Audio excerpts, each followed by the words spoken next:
That you're very free in this church to be wherever you are on your spiritual journey. And that's, I think not only are you free to be that, but I think you're encouraged to be that. And that's something that I wanted for my children, because, you know, I might be able to tell them what to eat for dinner, which actually I'm not able to tell them, but I can't dictate to them what they're going to believe. I just don't think that's possible. So I really feel like my best hope is to provide them with a really good structure and a group of people of diverse backgrounds and beliefs, and then let them figure it out within that structure for themselves. I think people have a tendency to feel that they need to keep themselves isolated for whatever reason, and by having a relationship with a church, it might mean commitment or expectations that they don't feel that they want to get involved in. I don't feel that way at all. I come here willingly.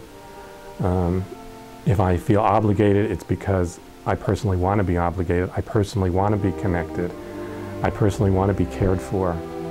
And it's been a long, rocky road walk. You know, sometimes you're walking with God, and sometimes you're definitely with me that you're not. But I think maybe because I'm older too, I don't know what it is, but I think since I've come here, I'm walking more on that narrow road that Jesus talks about. But I've got a long way to go yet. I think that we're a church that has answers from where I sit. I think we answer the question of, you know, can I come? Can I feel safe here? Can I feel welcome here? And I think the answer is yes. The grandest change occurs with the smallest deeds being done exponentially. So I don't think that our goals here at Boundbrook Presbyterian need to be grand. I think they just need to focus on who immediately around us needs our assistance. So the soup kitchen in South Boundbrook, opening the doors to the church when there's a flood, sharing the church with Casa del Banquet, whatever it is, I think that those things, by being done by us, and then those same things being done by another church down the street, and another, it's like a patchwork quilt of these small things adding up to grand change. You know, another reason that I chose the church is because it was very friendly to same-sex couples, and, you know, I mean, that's becoming a really big issue, and I wanted to be in a place that I felt was on the right side of that issue. So I'm glad to see that we've made a decision to go in that direction and just be supportive of, to really live what we preach, which is to not judge people and to let people be who they are. The people I know, like, just from in school, they're not generally the people that you want to hang out with. Like, just, you see people walking by, that guy, oh my, geez. Like, you know, if they get into drugs or alcohol or anything, that's like common for kids nowadays. Like, it is a big thing. Like, I see it and I don't fall into it. Like, I try and, I'm just like, I think the church, just like the youth, I don't know if it's the kids, like, just being with each other, like, or if it's the lessons instilled, or like, whatever, but it seems like everyone keeps, like, on a straight path of not doing anything bad. Like, it's like a family. Like how if someone does something bad in a family, like, the rest of the family members will either, like, you know, console them or help them out with their problems, stuff like that. For me, you know, music is how I worship. It's when I feel God's presence and the power of God. And I think that everyone else in the choir would say the same thing.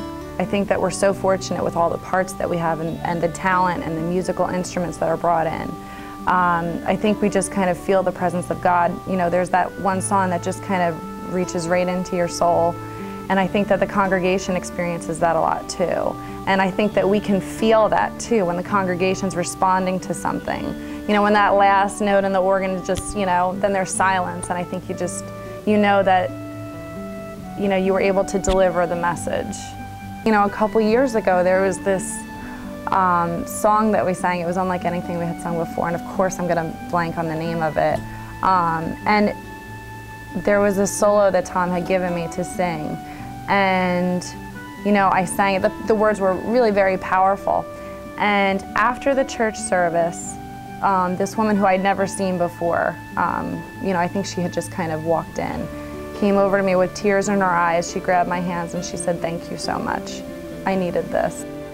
The need at the doorstep is not ignored. There's not the reaching out for the big and the grandiose, but the fish program. I think that's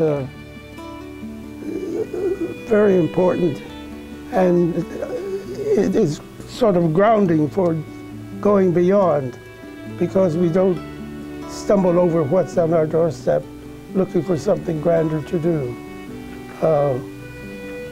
which doesn't mean we confine ourselves to that, but we begin there. The hurricane, not only just the one that we had last month or 6 weeks ago, but the ones in years past, Floyd. We just are sending Jane and Ted Settle over to the Middle East, or we're not sending them, but they're going. There's certainly global involvement in the church, the Peace on Earth Market, and local things. I mean, Manville's the next community, and we minister to our neighbors, whether it's around the world or around the block. I think we all have the tendency to think that someone else is a better person than us. They're more religious, they give more money, they're more involved, people like them better.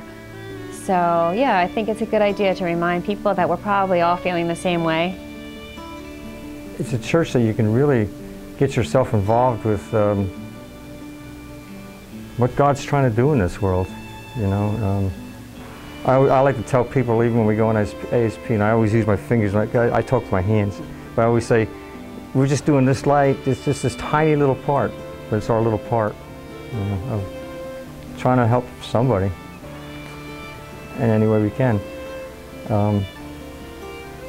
When we went to Kentucky a few years ago, I wrote a song about that one on ASP, and it said, "God is with us with a hammer in his hand." I mean, that's the way I feel about that, you know.